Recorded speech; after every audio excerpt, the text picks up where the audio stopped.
बच्चे होंगे। तो आज हम डिस्कस करने वाले हैं क्लास 7 का 3rd चैप्टर, जिसका नाम है फाइबर टू फैब्रिक। ये चैप्टर हमने क्लास 6 में भी पढ़ा है, अगर आपको याद हो तो आज हम इस टॉपिक को दोबारा पढ़ने जा रहे हैं। बहुत सारी चीज़ें हैं जो क्लास 7 में इंक्लूड हो गई हैं। पहले हम जानेंगे इंट्रोडक्शन के बारे में। जैसे कि क्लास 6 में आपने पढ़ा था कि कुछ फाइबर्स होते हैं जो हम प्लांट से लेते हैं, कुछ एनिमल से लेते हैं। प्लांट से कौन से लेते हैं? कॉटन लेते हैं या जूट लेते हैं, और एनिमल से वुल और सिल्क फाइबर लेते हैं। तो इस चैप्टर में वुल और सिल्क फाइबर कैसे लिया जाता है और कैसे उसकी प्रोसेसिंग करके फैब्रिक यानी कपड़ा बनाया जाता है, उसके बारे में पढ़ने वाले हैं। सिल्क फाइबर कहाँ से आता है? कुकून से। कुकून से सिल्क मॉथ होती है, सिल्क वॉर्म होते हैं, वहाँ से लिया जाता है। और वुल लेने के लिए हम शिप, गोट की बॉडी से, उनके जो हेयर्स होते हैं उससे वुल लेते हैं। तो आपको पता होगा कि ये फाइबर्स को वुलन यानी ऊनी कपड़ों में कन्वर्ट किया जाता है और मार्केट में बेच दिया जाता है स्वेटर्स बना के। तो आपको ये आइडिया है कि सिल्क फाइबर्स कैसे बने होंगे सिल्क में, या कैसे उनकी साड़ी बनाई गई होगी सिल्क की। तो हम इस चैप्टर में इन्हीं चीज़ों के बारे में डिस्कवर करेंगे, खोजेंगे। तो चलिए शुरू करते हैं।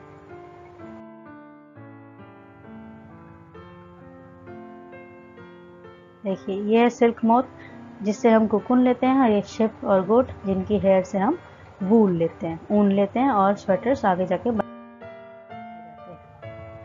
अब है एनिमल फाइबर। अब हम एनिमल फाइबर के बारे में पढ़ने वाले हैं। एनिमल फाइबर यानी वूल के बारे में। एनिमल से हमें वूल मिलता है यानी ऊन।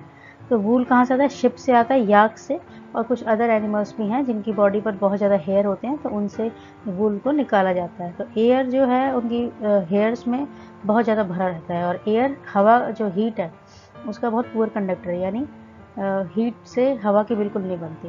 तो हेयर जो है वो एनिमल्स को, जो शिप है, गोट है, उनकी बॉडी को वार्म रखते हैं। तो जो हमें वूल चाहिए वो हम उनकी बॉडी की जो हेयर है वहीं से एक्सट्रैक्ट करते हैं, वहीं से काट के निकाल लेते हैं। तो several breed of sheeps are found in different part of our country. तो शिप जो होते हैं, भेड़ होते हैं, बकरियां होती है, उनकी भी अपनी अपनी क्वालिटी होती है, और अलग अलग क्वालिटी के शिप और भेड़ बकरी हमारे देश में पाले जाते हैं। और वो उनसे सिर्फ आप वूल ही नहीं लेते, बल्कि आप बहुत सारी चीज़ें हैं जो आप उनसे एक्सट्रैक्ट करते हैं। वूल जो उनसे लिया जाता है, और वो तिब्बत और लद्दाख में बहुत कॉमन है। याक और शिप जो तिब्बत और लद्दाख में वूल देते हैं, ऊन देते हैं। और मोहेर भी एक तरह का वूल है जो अंगोरा गोट से लिया जाता है, जो कि पहाड़ी इलाकों में पाई जाती है, जैसे कि जम्मू और कश्मीर में। तो जो वूल ऑब्टेन किया जाता है बकरी के बालों से, वो मतलब उसको भी बाद में उसकी प्रोसेसिंग की जाती है, और उसको यान में और फैब्रिक में कन्वर्ट किया जाता है। जो कश्मीरी गोट होती है, जो कश्मीर में रहती है, जो बकरियाँ रहती हैं, उनकी बॉडी के जो हेयर्स हैं बहुत सॉफ्ट होते हैं, तो उससे शॉल बनाई जाती है। आपने सुना होगा पश्मीना शॉल के बारे में, बहुत फेमस है पश्मीना शॉल। और जो उनकी बॉडी, जो कैमल होता है, उनकी बॉडी पे मतलब कैमल की बॉडी पे जो वूल होता है या जो हेयर्स होते हैं, उसको भी यूज़ करते हैं यान बनाने के लिए। एक लिलामा अल्पैका नाम का कैमल है जो कि साउथ अमेरिका में पाया जाता है, जिसकी बॉडी के हेयर से वूल बनाने की कोशिश की जाती है और मार्केट में सप्लाई किया जाता है।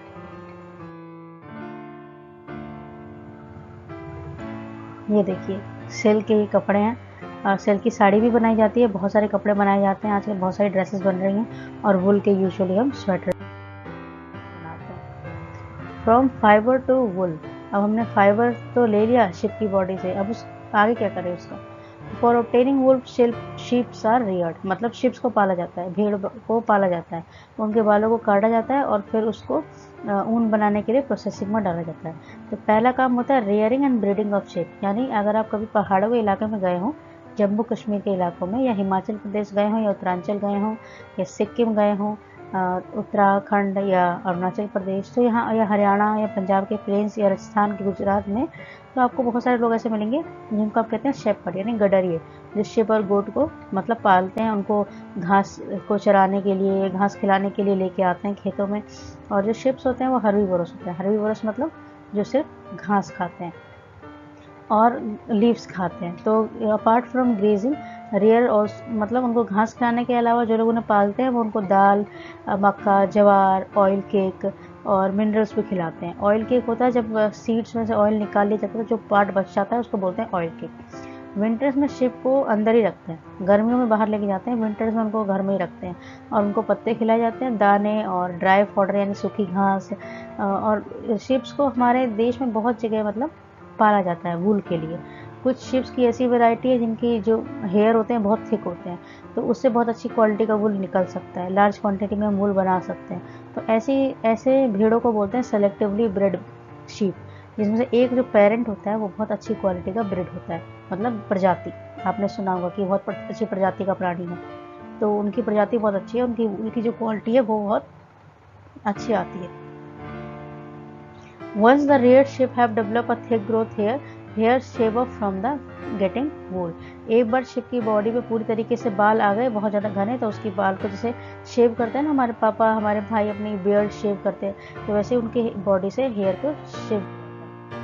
अब प्रोसेसिंग फाइबर इनटू वूल, ये हम इसी में पढ़ रहे हैं। जो वूल हम स्वेटर्स बनाने के लिए लेते हैं, शॉल बनाने के लिए लेते हैं, वो फिनिश प्रोडक्ट होता है, यानी बहुत लंबे प्रोसेस के बाद वो आया होता है। तो उसमें कुछ स्टेप्स होते हैं। पहला, शिप के बाल को इकट्ठा किया जाता है, उसकी बॉडी से रिमूव कर दिया जाता है। इस प्रोसेस को कहते हैं शेयरिंग। मशीन्स होती हैं जैसे बार बार यूज़ करते हैं ना मशीन, दाढ़ी वगैरह बनाने के लिए, बियर्ड बनाने के लिए, वैसे ही मशीन वो लोग यूज़ करते हैं ताकि उनकी बॉडी से बाल को हटा सकें। जब हेयर रिमूव कर दिए जाते हैं, तो हेयर कब रिमूव करते हैं? हॉट वेदर में रिमूव करते हैं, जब गर्मियाँ होती है तब करते हैं, तो इससे शिप को भी अच्छा लगता है, उसमें गर्मी नहीं लगती। और विंटर में रिमूव नहीं करते हैं।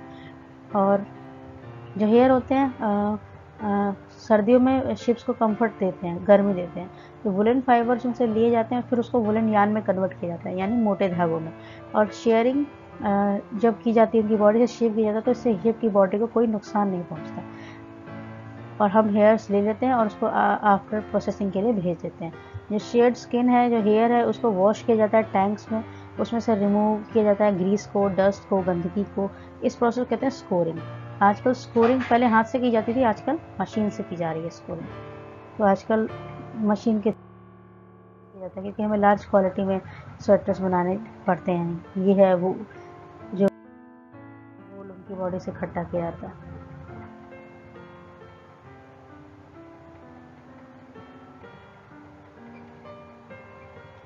आफ्टर स्कोरिंग, यानी जब धो लिया तो सॉर्टिंग की जाती है। सॉर्टिंग का मतलब छांटना, जो अच्छी क्वालिटी के हैं उसको एक तरफ और जो बेकार क्वालिटी के हैं उसको एक तरफ सेपरेट किया जाता है। स्टेप 4 में क्या करते हैं, जब उनके छोटे छोटे गट्ठर बना लेते हैं जिनको बर्ब्स बोलते हैं, और उन बर्ब्स को लेके जाते हैं फिर स्वेटर बनाने के लिए। जो फाइबर को स्कॉट किया जाता है, यानी उनसे मतलब कि हेयर की शिप की बॉडी से निकाला जाता है, उसको सुखाया जाता है, और फिर वूल जो है, वो जो ऊन है वो रेडी है, उसको अब आप कपड़ों में कन्वर्ट कर सकते हैं। जो फाइबर होते हैं उसको अलग अलग कलर दिए जाते हैं। जैसे आपने देखा आपके स्वेटर बहुत कलरफुल आते हैं, एक ही कलर के स्वेटर नहीं पहनते आप, बहुत तरह के कलर के स्वेटर पहनते हैं, क्योंकि तो उनको डाई किया जाता है, उन पर कलर चढ़ाया जाता है फैक्ट्रीज में। क्योंकि शेप और जो गोट के बॉडी के बाल हैं वो तो ब्लैक, ब्राउन और वाइट ही होते हैं, तो फिर हमें तो स्वेटर्स बहुत कलरफुल मिलते हैं, तो फैक्ट्री में उस पर कलर चढ़ाया जाता है। जो फाइबर्स एक्सट्रैक्ट किए जाते हैं ना शिप की बॉडी से, उसको सीधा किया जाता है, कंघी की जाती है, फिर उसको मोटे मोटे धागों में कन्वर्ट करके उसका रोल बनाया जाता है, और फिर स्वेटर बनाने के लिए आगे भेज देते हैं।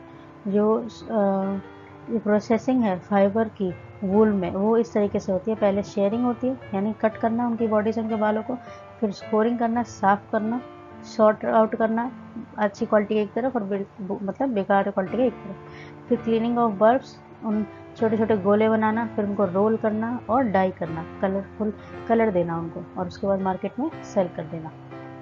इस तरह से हम शिप की बॉडी से वूल निकाल के काम करते हैं। जैसे पहला शेयरिंग है, फिर स्कर्टिंग एंड ग्रेडिंग, सॉर्ट करते हैं, क्लीन किया जाता है, ड्राई किया जाता है, और बॉलिंग बनाई जाती है और बाद में डाई किया जाता है। तो इस तरीके से हमारे पास जो स्वेटर हैं वो बन कर आते हैं। अब है ऑक्यूपेशनल हैजार्ड। ऑक्यूपेशनल हैजार्ड का मतलब होता है जब हम फैक्ट्रीज में काम कर रहे होते हैं, तो उस टाइम पर हमें जैसे काम करते करते बहुत बार चोट लग जाती है, या जिस तरीके का हम काम कर रहे हैं उससे हमारी हेल्थ पर बहुत बुरा असर पड़ता है। जो वूल इंडस्ट्री होती है, जहाँ पर ये स्वेटर बनाने का काम, वूल बनाने का काम किया जा रहा है, यहाँ पर लोग काम क्यों करते हैं? अपनी ज़िंदगी को चलाने के लिए। हर जगह लोग इसलिए काम करते हैं, तो यहाँ पर उन्हें एक बहुत रिस्की बीमारी हो जाती है, क्योंकि वो एक बैक्टीरिया से इन्फेक्ट हो जाते हैं, और उस बीमारी का नाम होता है सॉर्टर डिसीज़। ये एक ब्लड डिसीज़ है, और ये इस इंडस्ट्री में काम करने वाले वर्कर्स को फेस करना पड़ता है। तो इस तरह की बीमारी को या इस तरह की कंडीशन को बोलते हैं ऑक्यूपेशनल हैजार्ड। और हम पढ़ने वाले हैं सिल्क। सिल्क कहाँ से आता है? तो सिल्क फाइबर्स कहाँ से आता है? एनिमल सिल्क भी एक एनिमल फाइबर है जो हम सिल्क वॉर्म से लेते हैं। और सिल्क फाइबर्स बनाते हैं। जो सिल्क वर्म है उनको पाला जाता है लंबे टाइम तक, और इस प्रोसेस कहते हैं सेरीकल्चर, यानी सिल्क वर्म को पालने का प्रोसेस जो है ना उसको कहते हैं सेरीकल्चर। और बिफोर हम पहले डिस्कस करें कि कैसे बनाते हैं, इससे पहले ज़रूरी है जान लो कि लाइफ हिस्ट्री क्या है सिल्क मॉथ की, उनकी लाइफ साइकिल कैसे चलती है। तो जो फीमेल सिल्क मॉथ होती है वो अंडे देती है, जिसमें से लार्वा निकलते हैं, जिनको कैटरपिलर या सिल्कवर्म बोला जाता है। वो अपने साइज़ में बड़े हो जाते हैं, और जब कैटरपिलर रेडी हो जाते हैं नेक्स्ट स्टेज में जाने के लिए, तो उनकी उस लाइफ स्टेज को बोलते हैं प्यूपा। जब फर्स्ट वो पहली बार एक तरह का नेट लाइक स्ट्रक्चर बनाते हैं और अपने हेड को उसके थ्रू मतलब लटका देते हैं, और एट फॉर्म में एक स्ट्रक्चर बनाते हैं। उसके बाद अपने हेड को मूव करते रहते हैं इधर उधर। तो कैटरपिलर ना एक तरह का फाइबर अपने बॉडी से निकालते हैं जो प्रोटीन का बना होता है, जो अगर हवा में छोड़ दिया जाए तो हार्ड हो जाता है, यानी कठोर हो जाता है, और कुछ टाइम बाद सिल्क फाइबर में कन्वर्ट हो जाता है। जैसे ही कैटरपिलर ने सिल्क फाइबर बनाया, वो फिर वापस प्यूपा में कन्वर्ट हो जाते हैं, और अपने आप को पूरी तरीके से सिल्क फाइबर से कवर कर लेते हैं। तो जो कवर करते हैं उस पार्ट को कहते हैं कुकून। जो डेवलपमेंट है प्यूपा का मॉथ में कन्वर्ट होना, cocoon inside the cocoon silk fibre are use for weaving silk cloth. तो इसका प्रोसेस का यूज़ करते हैं ताकि सिल्क के कपड़े ऐसे ही बनाए जाते हैं, ऐसे उनको पाला जाता है और इस तरीके से सिल्क के कपड़े बनाए जाते हैं। ये देखिए, ये सिल्क वर्म की लाइफ साइकिल है। ये फीमेल मॉथ है, यानी वो बटरफ्लाई जैसी दिखाई देगी। इन्होंने अंडे दिए, tiny black caterpillar has it out of it egg, तो एक कैटरपिलर निकल गया। ये कैटरपिलर जो है ये मलबेरी लीव्स यानी शहतूत के पेड़ होते हैं ना उनको खाते हैं और अपने साइज में बड़े होते जाते हैं। तो ये लार्वा स्टेज है। उसके बाद कैटरपिलर क्या करते हैं, कुकून बनाने लगते हैं, अपने आसपास एक नेट लाइक स्ट्रक्चर बनाते हैं और उसी के अंदर रहने भी लग जाते हैं, और उसी के अंदर वो प्यूपा में कन्वर्ट होते हैं, यानी लार्वा से अब उनका साइज़ बढ़ गया। जब आगे क्या होता है, लोग जाते हैं तो प्यूपा को तो बाहर निकाल देते हैं और उस सिल्क फाइबर उसको ले लेते हैं कुकून से सिल्क मोथ बनाने के लिए। जब प्यूपा होता है फिर वो मोथ में चेंज हो जाता है, जिसको बाहर निकाल दिया यानी बटरफ्लाई में, और जब मोथ होता है फिर कुकून से भी बाहर आ जाता है। अब जो एडल्ट मोथ है वो एक दूसरे के साथ मेट करते हैं, मतलब एक दूसरे के साथ रहते हैं। फिर से फीमेल मोथ अंडे देती है। तो ये इनकी लाइफ साइकिल है जो चलती रहती है।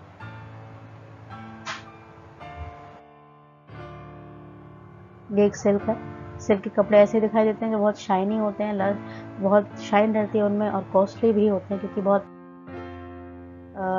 डिफ़िकल्टी से बनकर आते हैं। अब है डिस्कवरी ऑफ सिल्क। सिल्क की खोज कैसे की गई? तो सिल्क की खोज कब की गई इस टाइम का तो पता नहीं है, लेकिन ऐसा माना जाता है कि चाइना में इसकी खोज की गई थी। वहाँ पर एक राजा थे जिनका नाम था हुआंग टाई, जिन्होंने अपनी रानी से कहा था, सी लूंग ची इनका नाम था, उनसे कहा कि आप पता करो कि हमारे जो मलबरी शहतूत के पेड़ हैं ना उनके पत्तों में बहुत छोटे छोटे छेद हो गए हैं, ये किसने किया है? तो जो रानी थी उन्होंने पाया कि वहाँ पर ना छोटे छोटे वर्म्स हैं, ये कीड़े होते हैं जो मलबरी लीव्स को खा रहे थे। उन्होंने ये भी नोटिस किया कि वो ना अपने अराउंड कोई जाल जैसा स्ट्रक्चर बना रहे हैं जिसको हम लोग कुकून बोलते हैं, और वो बहुत चमक रहे थे। तो और अचानक से ऐसा हुआ कि एक कुकून उनकी चाय में आकर गिर गया। जब उन्होंने उसे उठाकर देखा तो वो एक तरह का धागा था जो बहुत ही शाइन कर रहा था, और उसी के बाद से सिल्क इंडस्ट्री चाइना में स्टार्ट हो गई। लेकिन इस बात को उन्होंने दूसरे देशों को नहीं बताया, इस बात को उन्होंने 100 साल तक छुपा के रखा। बाद में जब ट्रेडर्स मतलब जो बिजनेसमैन होते हैं वो वहाँ पर गए और उन्होंने खोजबीन की, तब उन्होंने पूरे दुनिया को बताया कि सिल्क नाम का एक एनिमल फाइबर है जिससे कपड़ों की क्वालिटी बहुत अच्छी हो सकती है, बहुत एक अच्छी क्वालिटी का एनिमल फाइबर है। अब जिस रास्ते से वो ट्रेडर्स गए थे, वो बिजनेसमैन गए थे, उस रास्ते को सिल्क रूट बोला जाता है। तो इसकी खोज कहाँ हुई थी? चाइना में। चाइना में इसकी खोज हुई थी। ये सिल्कवर्म है। सिल्कवर्म ऐसे ही दिखाई देते हैं, व्हाइट कलर के छोटे छोटे। चाइना में इसकी खोज की गई थी, बहुत टाइम बाद हमारे पास।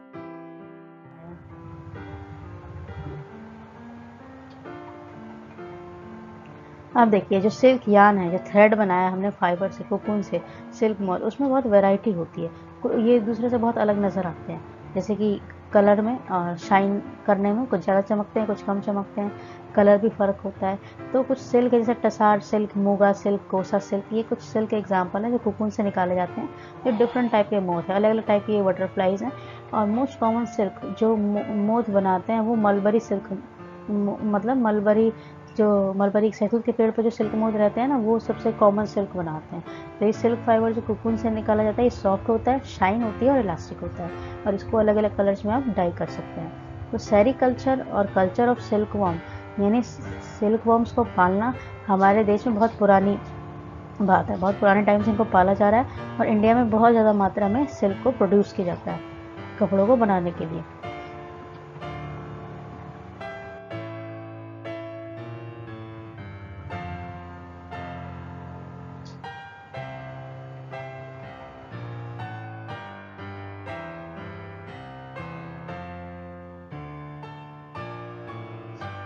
हमें फ्रॉम कुकुन टू सिल्क, जो कुकुन से हमने फाइबर्स निकाली है, उसको सिल्क में कैसे कन्वर्ट करें।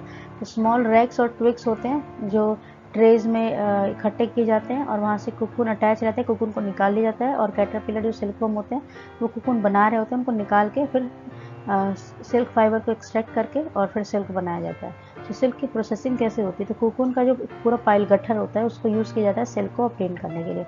कुकुन को सन के अंडर रख दिया जाता है और बॉईल किया जाता है स्टीम में। जो सिल्क फाइबर होते हैं वो सेपरेट हो जाते हैं, और इस प्रोसेस को कुकुन से अलग करने को कहते हैं railing of silk.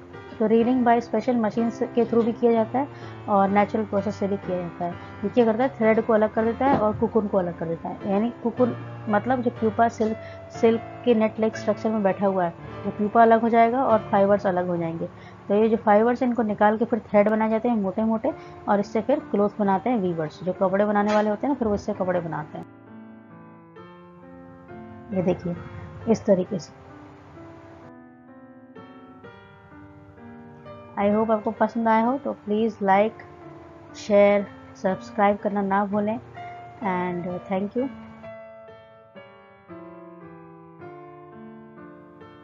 Very much.